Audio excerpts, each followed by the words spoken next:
प्रधानमंत्री नरेंद्र मोदी आज उत्तर प्रदेश के जेवर में बन रहे नोएडा इंटरनेशनल एयरपोर्ट की आधारशिला रखेंगे। जेवर में कार्यक्रम के दौरान पीएम मोदी और सीएम योगी आदित्यनाथ के अलावा राज्यपाल आनंदीबेन पटेल समेत राज्य सरकार के कई मंत्री और दिग्गज नेता भी शिरकत करेंगे। जेवर में बनने वाला ये एयरपोर्ट दुनिया का चौथा सबसे बड़ा और आधुनिक एयरपोर्ट होगा। अक्टूबर 2024 में यहां से उड़ान शुरू करने का लक्ष्य रखा गया है। फिलहाल एयरपोर्ट की 4 दीवारी का काम युद्ध स्तर पर चल रहा है। एयरपोर्ट के निर्माण के लिए 1334 हेक्टेयर जमीन का अधिग्रहण किया गया है। और इससे पहले प्रधानमंत्री नरेंद्र मोदी ने ट्वीट कर इसके बारे में जानकारी दी। उन्होंने ट्वीट किया कि 25 नवंबर भारत और उत्तर प्रदेश के बुनियादी ढांचे के निर्माण में एक प्रमुख दिन है। दोपहर 1 बजे नोएडा इंटरनेशनल एयरपोर्ट का शिलान्यास किया जाएगा। इस परियोजना से वाणिज्य, कनेक्टिविटी और पर्यटन को बहुत बढ़ावा मिलेगा। और जेवर में बन रहे नोएडा इंटरनेशनल एयरपोर्ट की आधारशिला रखने के लिए प्रधानमंत्री नरेंद्र मोदी करीब 12 बजे कार्यक्रम स्थल पर पहुंचेंगे। पीएम मोदी सुबह करीब 11:20 पर हेलीकॉप्टर के जरिए दिल्ली से जेवर के लिए रवाना होंगे। करीब आधे घंटे बाद पीएम जेवर हेलीपैड पर पहुंचेंगे और इसके बाद वो कार्यक्रम स्थल पर जाएंगे, जहां प्रधानमंत्री एयरपोर्ट की आधारशिला रखेंगे। इसके बाद वो जनसभा को संबोधित करेंगे। दोपहर करीब 1:15 पर प्रधानमंत्री दिल्ली के लिए रवाना हो जाएंगे। और नागरिक उड्डयन मंत्री ज्योतिरादित्य सिंधिया ने कहा कि जेवर एयरपोर्ट सिर्फ यूपी ही नहीं बल्कि पूरे भारत के लिए एक ड्रीम प्रोजेक्ट होगा। एक बार जब ये एयरपोर्ट शुरू होगा तो लोगों को इससे रोजगार के मौके मिलेंगे और आर्थिक गतिविधियां भी तेजी से बढ़ेंगी। केवल उत्तर प्रदेश के भविष्य को प्रभावित नहीं करेगा, लेकिन पूरे देश के भविष्य को प्रभावित करेगा। यह एक बड़ी महत्वाकांक्षी योजना है, जहां करीब 34,000 करोड़ रुपए का निवेश जेवर में एक अंतर्राष्ट्रीय हवाई अड्डे के रूप में किया जा रहा है।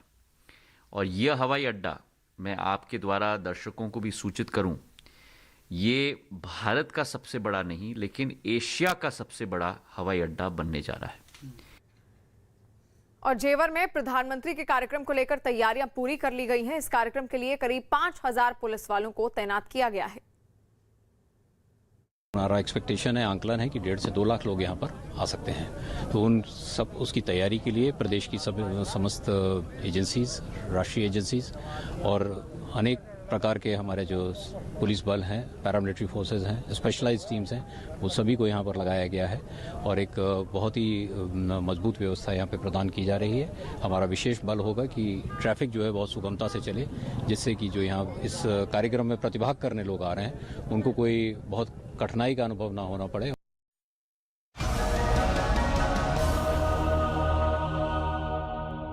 यूरोप में कोरोना के कहर ने एक बार फिर कई देशों को दहशत से भर दिया और वहां की सरकारें कड़ी पाबंदियां लगाने पर मजबूर हो गई हैं। ऑस्ट्रिया को लॉकडाउन तो लगाना ही पड़ गया है, वैक्सीनेशन को भी जरूरी करना पड़ गया। मतलब अगर टीका नहीं लगवाया तो कार्रवाई भी हो सकती है। साथ ही जो टीका नहीं लगवाएंगे उनको सार्वजनिक जगहों जैसे रेस्टोरेंट, मॉल और बाजारों में जाने पर रोक होगी। इसका असर यह हुआ कि टीका केंद्र पर भारी भीड़ उमड़ पड़ी। 2 हफ्ते पहले तक जहां एक दिन में 1,000 लोग वैक्सीन लगवा रहे थे, इस फैसले के बाद एक दिन में टीका लगाने वालों की संख्या बढ़कर 12,000 पहुंच गई। ऑस्ट्रिया में बिना वजह बाहर निकलने पर रोक लगा दी गई है। यही नहीं, रेस्टोरेंट और मॉल भी बंद कर दिए गए। साथ ही बड़े आयोजनों पर भी बैन लग गया। सिर्फ ऑस्ट्रिया ही नहीं, जर्मनी में भी हालात एक बार फिर बिगड़ने शुरू हो गए। वहां पिछले कुछ दिनों से 50,000 से ज्यादा मरीज रोजाना सामने आ रहे हैं, जिससे अस्पतालों में जगह कम पड़ने लगी। ऐसे में जर्मनी में भी लॉकडाउन लगाने और वैक्सीनेशन को जरूरी किए जाने पर विचार चल रहा है। और त्रिपुरा में 14 नगर निकायों के लिए वोटिंग हो रही है। 222 सीटों के लिए 785 प्रत्याशी मैदान में हैं। 222 सीटों के लिए तीन तरफा लड़ाई होने की उम्मीद है। और चुनाव से पहले हुए इस हाई वोल्टेज ड्रामे को देखते हुए टीएमसी ने अपने शीर्ष नेताओं को त्रिपुरा भेजा है।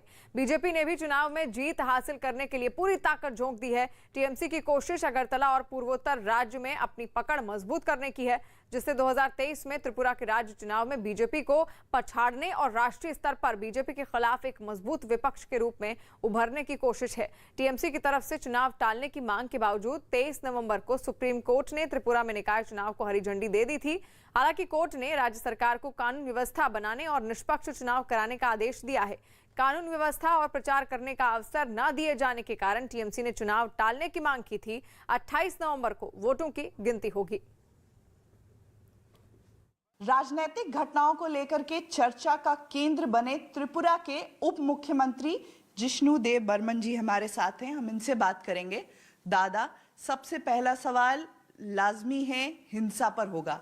आरोप लग रहे हैं कि राज्य में हिंसा हो रही है। पिछले 4 महीने से टीएमसी बार बार आरोप लगा रही है कि उनके जो कैंडिडेट हैं, नेता हैं, उन पर हमला किया जा रहा है। देखिए, आप तो हैं इधर कुछ दिन से, हिंसा हो रही है कि इतना जितना प्रचार हो रहे, ये प्रचार नहीं अपप्रचार है।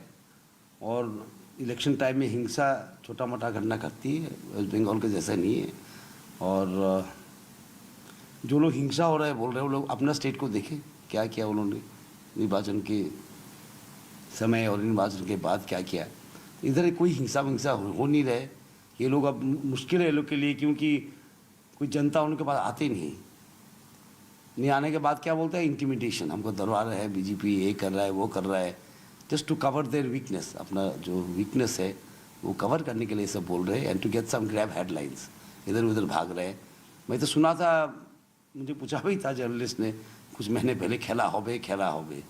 अब तो मैं देख रहा हूँ मैदान छोड़ के लोग दिल्ली बैठा रहता है, धरना मार रहा है, क्या कर रहा है, नहीं कर रहा है, blowing things out of proportion. जो नहीं हो रहा है इससे ज़्यादा 100 गुना ज़्यादा बोल रहे हैं। इससे कोई हिंसा ऐसा कुछ नहीं हो रहा है। और टीएमसी का दावा है कि अगर निष्पक्ष चुनाव हुए तो बीजेपी को एक भी सीट नहीं मिलेगी। आज होने वाली वोटिंग के बारे में टीएमसी का और क्या कहना है, सुनिए जरा। त्रिपुरा में अपनी जमीन तलाशने की कोशिश कर रही तृणमूल कांग्रेस का पताका जिन्होंने बुलंद किया है, सुबल भौमिक हमारे साथ हैं इस समय। दादा, चुनाव क्या ठीक से हो पाएंगे, क्या अंदेशा है आपको? इतना साल मैं पॉलिटिक्स में हूँ, last 40 years from my student life, लेकिन इस तरीका का इलेक्शन मेरा लाइफ में पहले टाइम देखा है मुझे। ये एक गवर्नमेंट है, कैसे क्या कर रहा है। इलेक्शन चुनाव में हमारा 51 कैंडिडेट अगरतला एएमसी में, इसमें 32 कैंडिडेट को फिजिकली असल्ट हुआ। इसमें 11 कैंडिडेट, 11 महिला है। इस तरीका का इलेक्शन मैंने कभी नहीं देखा। एकदम unruly government, unruly chief minister. यहाँ पे MLA, minister, chief minister open इसको मदद दे रहा है, तोड़फोड़ करो, अटैक करो, ये सब। तो ये सब हमारा त्रिपुरा में पॉलिटिक्स में ही नहीं था, इतना साल पॉलिटिक्स में। लेकिन जो भी कर रहे लोग तृणमूल का साथ है, तृणमूल का साथ जोड़ गया लोग। और सीपीएम लगातार आरोप लगा रही है कि उनकी पार्टी के नेताओं को धमकाया जा रहा है। साथ ही सीपीएम ने राज्य में निष्पक्ष चुनाव की उम्मीद जताई है। Our state government and the ruling party of this country, BJP, should be ashamed for that. I think Supreme Court also, that while they have accepted this writ, I think they have also very much shocked. How come in a local body election this kind of the unprecedented lawlessness thing can happen? और त्रिपुरा में निकाय चुनाव से जुड़ी हिंसा को लेकर supreme court में आज सुनवाई है। टीएमसी का आरोप है कि बीजेपी कार्यकर्ताओं ने उनके कार्यकर्ताओं के खिलाफ हिंसा की है। टीएमसी का यह भी आरोप है कि इस दौरान पुलिस ने दंगाइयों की मदद की। इस बीच सुप्रीम कोर्ट ने राज्य सरकार से इस बात का ब्यौरा मांगा है कि दंगाइयों के खिलाफ क्या कार्रवाई हुई है और राज्य सरकार को निर्देश दिया था कि राज्य में निष्पक्ष चुनाव कराए जाएं। दिल्ली में बीजेपी महिला मोर्चा की कार्यकर्ताओं ने मुख्यमंत्री अरविंद केजरीवाल के खिलाफ मोर्चा खोल दिया। पंजाब में आम आदमी पार्टी ने 2 दिन पहले वादा किया था कि चुनाव जीतने पर महिलाओं को हर महीने 1000 रुपए दिए जाएंगे, जिसका पंजाब के बजाय दिल्ली में बड़ा असर हो गया। दिल्ली में बीजेपी महिला मोर्चा की कार्यकर्ता सड़कों पर उतर आईं, जिनकी पुलिस से धक्का मुक्की की नौबत आ गई। पुलिस के लगाए बैरिकेड हटाकर प्रदर्शन कर रही महिलाएं आगे बढ़ गईं और पुलिस वाले लाचार दिखने लगे। हाथों से महिलाओं का रास्ता रोकने की कोशिश करने लगे। प्रदर्शन के लिए महिलाएं सड़कों पर उतरी थीं और सुरक्षा में महिला पुलिस नहीं थी, इसलिए प्रदर्शनकारी बेरोक आगे बढ़ते दिखे। थोड़ी दूर पहुंचने के बाद महिलाओं ने सड़क पर ही बैठकर नारे लगाने शुरू कर दिए। बीजेपी का आरोप है कि पंजाब में महिलाओं को हर महीने 1000 रुपए देने का वादा करने वाली आम आदमी पार्टी की सरकार दिल्ली में महिलाओं की पेंशन तक नहीं दे पा रही। इसी का गुस्सा उतारने प्रदर्शनकारी महिलाएं सड़क पर आ गईं। मुख्यमंत्री आवास की तरफ जो है ये बढ़ने की कोशिश कर रही है महिला कार्यकर्ता। पंजाब की महिलाओं को हर महीने 1000 रुपए देने का ऐलान खुद अरविंद केजरीवाल ने मोगा में हुई एक रैली में किया था। और मेघालय में कांग्रेस को बड़ा झटका लगा है। मेघालय के पूर्व मुख्यमंत्री मुकुल संगमा ममता बनर्जी की पार्टी टीएमसी में शामिल हो गए हैं। मुकुल संगमा समेत कांग्रेस के 12 विधायक टीएमसी में शामिल हो गए हैं। ये कांग्रेस के लिए बड़ा झटका माना जा रहा है। मेघालय में कांग्रेस के कुल 18 विधायक थे, इसमें से 12 टीएमसी में शामिल हो गए। इसी के साथ मेघालय में अब टीएमसी प्रमुख विपक्षी पार्टी हो गई है और इससे पहले राज्य में कांग्रेस मुख्य विपक्षी पार्टी थी। इसी बीच कांग्रेस की तरफ से बयान सामने आया जिसमें कहा गया कि 12 विधायकों के टीएमसी में जाने की जानकारी पार्टी को है और आज पार्टी के मेघालय प्रभारी मनीष चतरथ मेघालय जा सकते हैं। जल्द ही वो पार्टी अध्यक्ष सोनिया गांधी को पूरी रिपोर्ट देंगे।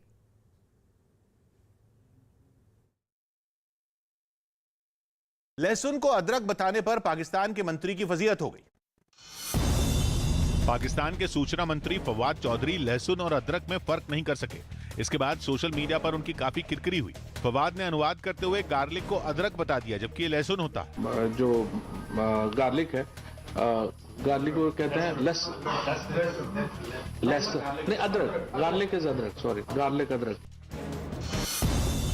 प्रतिबंधित आतंकी संगठन सिक्स फॉर जस्टिस के सेक्रेटरी जनरल अवतार सिंह पन्नू के भाई बलविंदर सिंह पन्नू कोटलाबामा को पंजाब सरकार में अहम पद दिए जाने पर सियासी हंगामा मच गया। आरोपों के मुताबिक कैबिनेट मंत्री तृप्त राजेंद्र सिंह बाजवा के कहने पर बलविंदर सिंह पन्नू को पंजाब जेनको लिमिटेड का चेयरमैन नियुक्त किया गया। इस पर कांग्रेस के कुछ नेताओं ने अपनी ही सरकार को न केवल घेर लिया बल्कि पूरे मामले की जांच होने तक बाजवा को बर्खास्त करने की मांग कर डाली। जब तक ये इंक्वायरी चलती है इस मंत्री को रिजाइन कर देना चाहिए या इसको बर्खास्त कर देना चाहिए। विधानसभा चुनावों से पहले पंजाब जैसे संवेदनशील राज्य में इस तरह का मुद्दा सामने आया तो बीजेपी ने कांग्रेस पर तीखा हमला किया। कांग्रेस हमेशा देश तोड़ने वाली शक्तियों के साथ रही है। इस मामले में बाजवा घिरे तो उन्होंने न केवल बलविंदर के कांग्रेसी होने की दुहाई दी बल्कि दो भाइयों के विचारों में अंतर होने की भी दलील दी।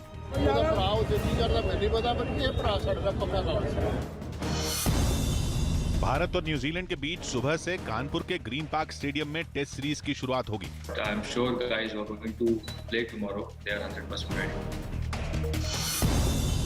दिल्ली में सोनिया गांधी के आवास पर शाम 4:30 बजे कांग्रेस नेताओं की एक बैठक होगी जिसमें अगले हफ्ते शुरू होने वाले संसद सत्र के लिए पार्टी की रणनीति तय की जाएगी। भोपाल से बीजेपी सांसद साध्वी प्रज्ञा सिंह ठाकुर ने आजादी वाले कंगना रनौत के बयान का समर्थन किया। इससे पहले कंगना ने एक इंटरव्यू में बयान दिया था कि देश को असल में 2014 में आजादी मिली। 2014 जब से माननीय मोदी जी आए हैं शासन में तब से सच्चे अर्थों में मायने लगा है कि लोगों को भारत स्वतंत्र है। राजस्थान के बूंदी से चौंकाने वाली कुछ तस्वीरें सामने आई हैं। वहां पर एक पिता पर होमवर्क नहीं करने पर अपने 8 साल के बेटे को उल्टा लटकाने का आरोप लगा है और ये घटना 2 दिन पहले की बताई जा रही है जिसका वीडियो उस बच्चे की मां ने रिकॉर्ड कर लिया और अपने पति को ऐसा महसूस कराने की कोशिश की कि जैसे वो उसका साथ दे रही हो। और यही वजह रही कि उसने पति को अपने बच्चे को उल्टा लटकाने की सजा देने दी। लेकिन इस घटना की तस्वीरें उस महिला ने अपने फोन में रिकॉर्ड कर ली।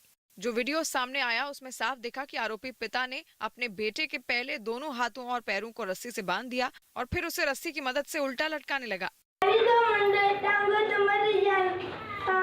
वो बच्चा उसके साथ ऐसा ना करने की लगातार गुहार लगाता रहा लेकिन उसके पिता पर कोई असर पड़ता हुआ नहीं दिखा।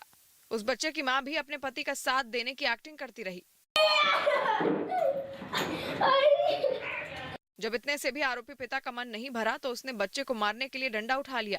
वो तो उसकी मां ने ऐसा करने से रोक लिया। बताया गया कि बाद में वो महिला बेटे को लेकर अपने भाई के पास चली गई। मध्य प्रदेश की राजधानी भोपाल में बीजेपी विधायक के बयान के बाद छिड़ी सियासी जंग गांधीगिरी तक पहुंच गई। कुछ दिनों पहले बीजेपी के विधायक रामेश्वर शर्मा ने अपने इलाके में कांग्रेस के कार्यकर्ताओं के आने पर उनके घुटने तोड़ने की बात कही थी, जिसके बाद दिग्विजय सिंह ने रामधुन गाते हुए उनके घर जाने का ऐलान कर दिया। और जब दिग्विजय के पहुंचने का वक्त करीब आया तो रामेश्वर शर्मा अपने घर के बाहर पूरी तैयारी के साथ रामधुनी जमाकर बैठ गए। एक तरफ रामेश्वर शर्मा अपने समर्थकों के साथ ही रामधुन गाने वाली मंडली और कई साधु संतों के साथ दिग्विजय सिंह के स्वागत में बैठ गए तो दूसरी तरफ दिग्विजय सिंह भी कांग्रेस कार्यकर्ताओं की टोली के साथ रामेश्वर शर्मा के घर जाने की तैयारी करते दिखे। अपने ऐलान के मुताबिक प्रदेश कांग्रेस के वरिष्ठ नेताओं के साथ दिग्विजय सिंह बापू की मूर्ति के पास जमा हुए और वहां बापू का सबसे प्रिय भजन गाने लगे।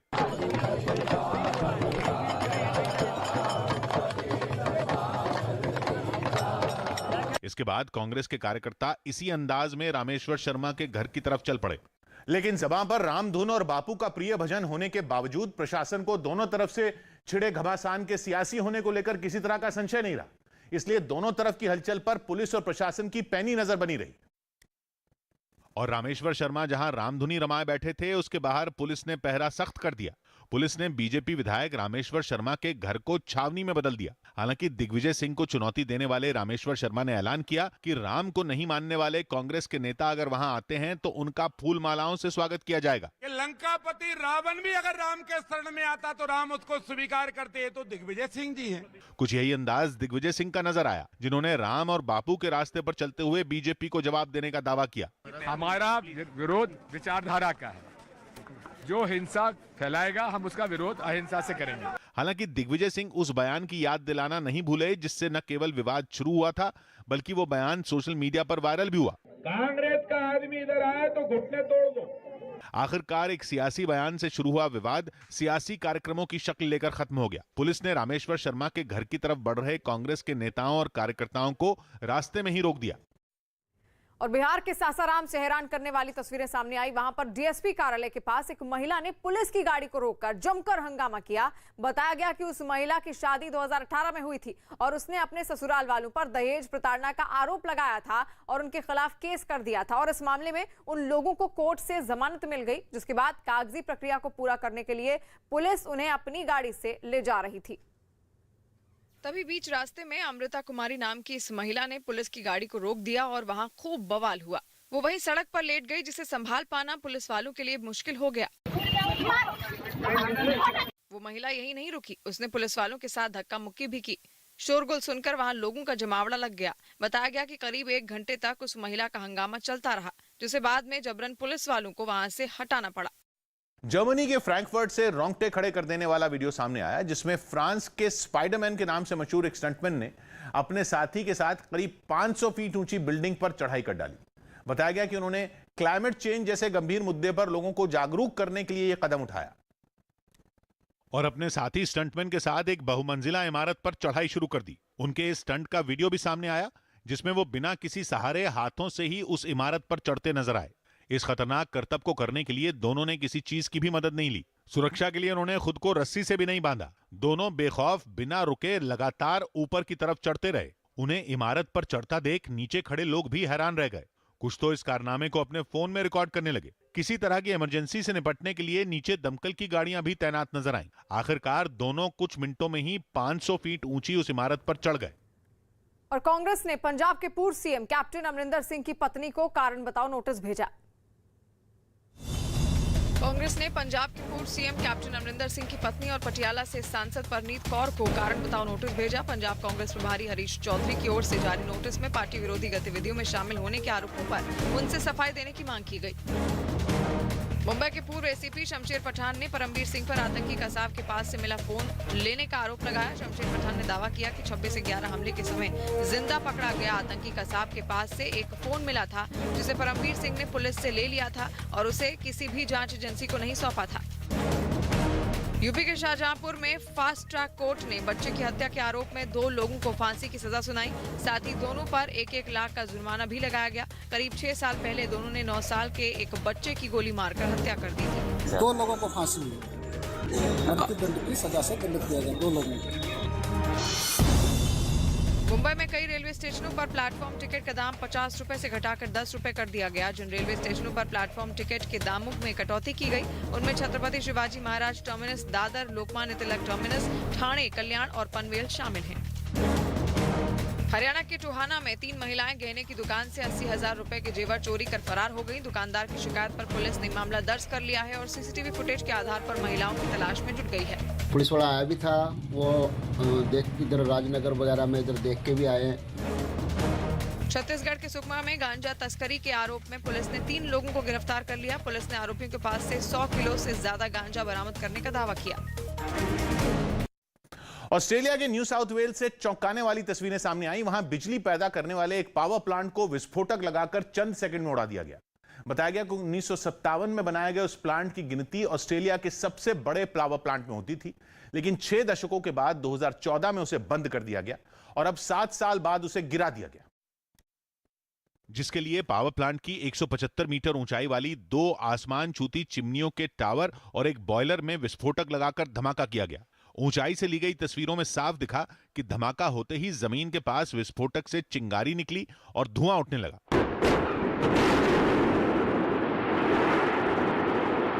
धमाके के साथ ही बॉयलर वाली इमारत और दोनों ऊंचे ऊंचे टावर गिरने शुरू हुए। इस दौरान दोनों टावर बीच से टूट गए और वो 2 टुकड़ों में धराशायी हो गए। चिमनियों के टावर और बॉयलर की इमारत गिरते ही वहां धूल का ऐसा गुबार उठा कि कुछ देर के लिए वहां कुछ दिखाई देना ही बंद हो गया। धमाके से पहले पूरे इलाके को खाली करा लिया गया था।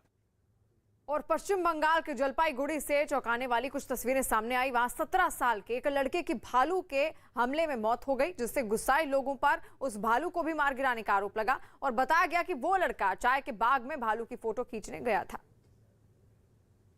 जहां भालू के हमले में उसकी जान चली गई। जिसके बाद वहां पहुंची वन विभाग की टीम ने भालू को पकड़ने के लिए फायरिंग भी की, जिसकी आवाज पूरे इलाके में गूंज उठी। जैसे ही इस हमले का पता वहां के लोगों को चला, वो इकट्ठा हो गए। खबर है कि उन्होंने उस भालू की पीट कर जान ले ली। बताया गया कि बेरहमी से उस भालू ने उस लड़के को मारा, जिसके शव को बाद में एम्बुलेंस के जरिए अस्पताल ले जाया गया। जिसको मार दिया उसका पूरा माथा खा दिया, उसका शरीर का मांसू खा दिया। तब वहाँ का जनता पूरा गुस्सा होकर आक्रोश में आकर उसको मार दिया। भालू की सांसें थमने के बाद उसके शव को भी वन विभाग के कर्मचारी अपनी गाड़ी के जरिए वहां से ले गए। दिल्ली में प्रदूषण की वजह से लगी कई पाबंदियां अगले हफ्ते से खत्म हो जाएंगी। दिल्ली सरकार में मंत्री गोपाल राय ने जानकारी दी कि प्रदूषण की वजह से बंद किए गए दिल्ली के सभी स्कूल, कॉलेज और शिक्षण संस्थान 29 नवंबर से खोल दिए जाएंगे। इसके अलावा दिल्ली सरकार के सभी दफ्तर भी उसी दिन से खुल जाएंगे और दिल्ली सरकार ने बताया कि सभी सरकारी कर्मचारियों को पब्लिक ट्रांसपोर्ट का ज्यादा से ज्यादा इस्तेमाल करने के निर्देश दिए जाएंगे। पिछले हफ्ते प्रदूषण की वजह से दिल्ली सरकार ने अपने सभी कर्मचारियों को वर्क फ्रॉम होम का आदेश जारी किया था। इसके अलावा 27 नवंबर से 3 दिसंबर तक सीएनजी और इलेक्ट्रिक गाड़ियों के अलावा बाकी कमर्शियल गाड़ियों को दिल्ली में एंट्री नहीं मिलेगी। हालांकि जरूरी सेवाओं से जुड़ी गाड़ियों को इस नियम से छूट दी जाएगी। और इंग्लैंड के दक्षिणी तट तक बचाव दल की टीम कुछ शरणार्थियों को एक नाव के जरिए लेकर वहां पहुंची। बताया गया कि ये लोग फ्रांस से छोटी छोटी नावों के में सवार होकर यहां से जा रहे थे और इंग्लिश चैनल पार करने की कोशिश में थे, जिन्हें ऐसा करने से रोक लिया गया और उन्हें इंग्लैंड के दक्षिणी तट तक सुरक्षित लाया गया। इन लोगों में बच्चे भी शामिल रहे, जिन्हें बचाव दल के कर्मचारियों की मदद से ही नाव से उतारा गया और फिर वहां से उनके परिवार के साथ भेज दिया गया। इससे पहले फ्रांस से ब्रिटेन जाने की कोशिश कर रहे 31 शरणार्थियों की इंग्लिश चैनल पर पार करते वक्त नाव में डूबने से मौत हो गई और इस घटना पर ब्रिटेन के प्रधानमंत्री बोरिस जॉनसन ने दुख जताया।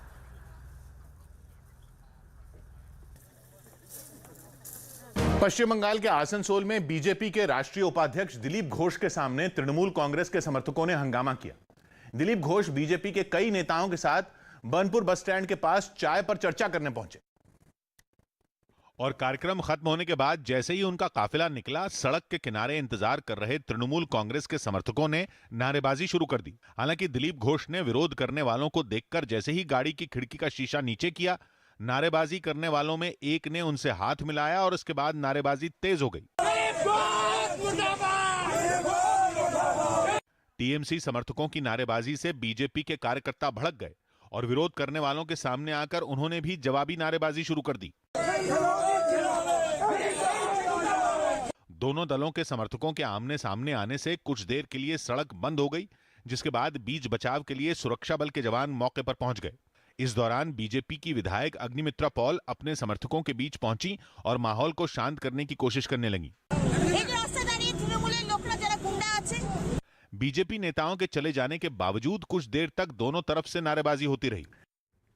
जम्मू कश्मीर के श्रीनगर में सुरक्षा बल को बड़ी कामयाबी मिली। वहां के रामबाग में सुरक्षा बल ने मुठभेड़ में 3 आतंकियों को मार गिराया। मारे गए आतंकियों में 2 आतंकी टीआरएफ के कमांडर बताए जा रहे हैं। दोनों के नाम मेहरान और बासित थे। बताया गया कि सुरक्षा बल को रामबाग इलाके में आतंकियों के होने की खबर मिली, जिसके बाद घेराबंदी की गई। घिरे हुए आतंकियों से मुठभेड़ शुरू हुई, जिसके बाद सुरक्षा बल ने 3 आतंकियों को मार गिराया। बाग में उसी स्पॉट पे हूं जहां ये एनकाउंटर हुआ। पुलिस ने दावा किया कि 3 मिलिटेंट मारे गए इस एनकाउंटर में। बताया जा रहा है कि वो गाड़ी में थे और पुलिस को पता चला था कि मिलिटेंट इस गाड़ी में है। गाड़ी को रोका गया और उसके बाद जो है शूट आउट हुआ, जिसमें 3 मिलिटेंट मारे जाने का पुलिस ने दावा किया है। और पुलिस का ये भी कहना है कि एक TRF का कमांडर भी उसमें शामिल है। और ये जो एनकाउंटर हुआ उसके बाद यहाँ पे लोग जमा हुए, कुछ यहाँ पे नौजवान भी निकले और उन्होंने काफ़ी पथराव किया सुरक्षा बलों पर, CRPF की गाड़ियों पर और पुलिस की गाड़ियों पर। हालांकि इस वक्त यहाँ पे हालात काबू में हैं, लेकिन यहाँ पे जो एनकाउंटर हुआ उसमें 3 मिलिटेंट मारे जाने का पुलिस ने दावा किया है। कोरोना संकट के बीच राजस्थान के कई जिलों में बर्ड फ्लू का खतरा बढ़ गया। राजस्थान के पाली जिले के बाद जयपुर में भी कई पक्षी बर्ड फ्लू का शिकार हो गए। बताया गया कि जयपुर के सांबर झील इलाके में बर्ड फ्लू की वजह से अब तक 60 से ज्यादा पक्षियों की मौत हो चुकी है और वहां रह रहे सैकड़ों पक्षियों पर इस बीमारी का खतरा मंडरा रहा है, जिसे देखते हुए पशुपालन विभाग और स्वास्थ्य विभाग ने कई टीमों का गठन कर दिया। जयपुर से पहले जोधपुर और पाली जिले में भी कई पक्षी बर्ड फ्लू का शिकार हो चुके हैं। अब मुर्गियों में भी बर्ड फ्लू फैलने का खतरा मंडरा रहा है, इसलिए सभी जिलों को जिलाधिकारियों को अलर्ट रहने के निर्देश दिए गए। हिमाचल प्रदेश के सोलन से एक दिल दहला देने वाला वीडियो सामने आया। वहां पर चंडीगढ़ शिमला नेशनल हाईवे पर पहाड़ खिसक गया, जिससे वहां मौजूद लोगों में अफरा तफरी मच गई। बताया गया कि वहां हाईवे चौड़ा करने के लिए पहाड़ों को काटने का काम चल रहा है और लेकिन इसी बीच पहाड़ का एक बड़ा हिस्सा खिसक कर नीचे गिर गया। सामने आई तस्वीरों में पहाड़ से चट्टानें तेजी से नीचे गिरती हुई दिखाई दी। बड़े बड़े पेड़ तक उखड़कर मलबे के साथ नीचे आ गिरे। पहाड़ खिसकता देख वहां हड़कंप मच गया। इस दौरान वहां कई लोग भी मौजूद थे जो जान बचाने के लिए तेजी से दूसरी ओर भागे। पहाड़ का मलबा सड़क पर आने की वजह से रास्ते को भी थोड़ी देर के लिए बंद कर दिया गया। अमेरिका के राष्ट्रपति जो बाइडेन और उपराष्ट्रपति कमला हैरिस थैंक्स गिविंग के मौके पर एक कम्युनिटी किचन में काम करने पहुंचे। इस किचन में बेघर, गरीब और जरूरतमंद लोगों के लिए थैंक्स गिविंग डे के मौके पर परोसा जाने वाला खाना तैयार किया गया, जिसके लिए राष्ट्रपति जो बाइडेन और उपराष्ट्रपति कमला हैरिस भी वहां के कर्मचारियों की मदद करती नजर आईं। सामने आई तस्वीरों में बाइडेन, उनकी पत्नी जिल, उपराष्ट्रपति कमला हैरिस और उनके पति खाने के डिब्बे तैयार करते दिखे। इससे पहले जब राष्ट्रपति अपने साथियों के साथ वहां पहुंचे तो किचन के कर्मचारियों ने तालियों से उनका स्वागत किया।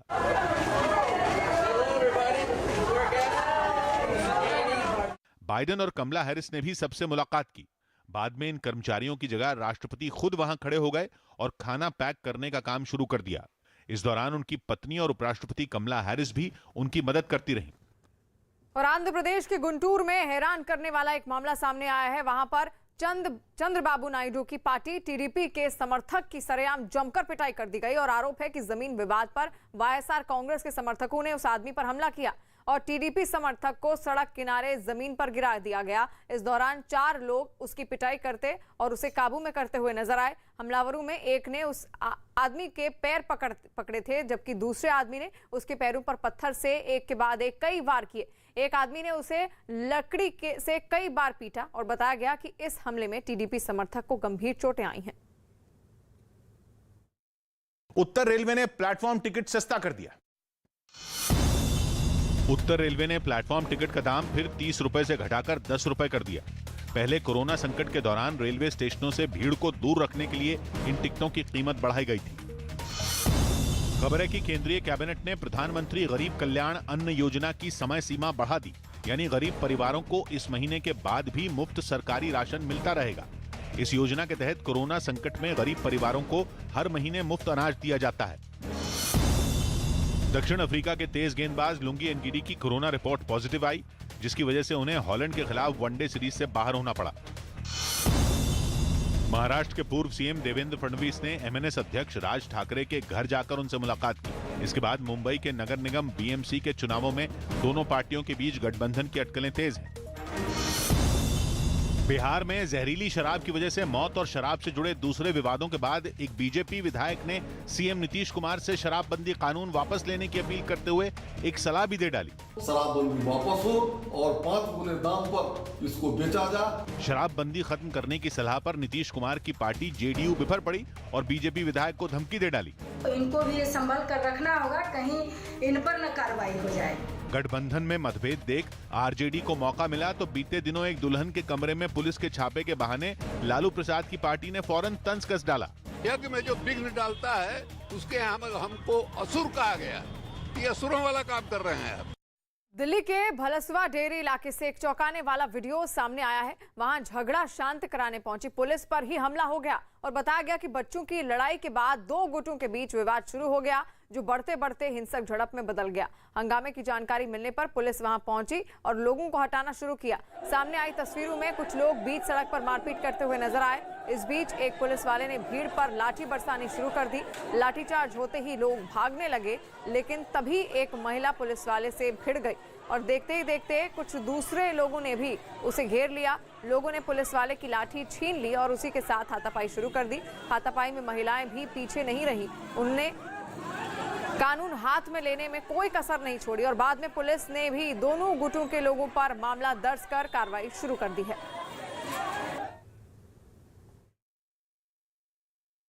जम्मू कश्मीर में के श्रीनगर में हुई मुठभेड़ में सुरक्षा बल के जवानों ने आतंकी संगठन टीआरएफ के 3 आतंकियों को मार गिराया। आतंकियों के साथ ये मुठभेड़ श्रीनगर के रामबाग इलाके में हुई, जहां आतंकियों को ढेर करने के बाद सुरक्षा बल के जवानों ने तलाशी अभियान चलाया। इलाके के चप्पे चप्पे को छाना गया ताकि आतंकियों की हर साजिश को नाकाम किया जा सके। इस अभियान से पहले पुलिस और सीआरपीएफ के जवानों को खुफिया खबर मिली कि एक कार में सवार होकर 3 आतंकी इलाके से गुजरने वाले हैं। इसके बाद जवानों ने इलाके की घेराबंदी कर दी। कुछ देर में कार में सवार तीनों आतंकी वहां पहुंचे तो जवानों ने उनकी कार का पीछा करना शुरू कर दिया। फिर रामबाग इलाके में सुरक्षा बल की उन आतंकियों से मुठभेड़ हो गई। ये वो स्पॉट है जहां पे ये मारे गए हैं। बताया जा रहा है कि वो एक गाड़ी में थे और पूरा उनको जो है पीछा कर रही थी पुलिस और सीआरपीएफ। इस मुठभेड़ में जो 3 आतंकी मारे गए उनमें टीआरएफ का एक टॉप कमांडर भी शामिल है। बीजेपी नेता संगीत सोम समाजवादी पार्टी के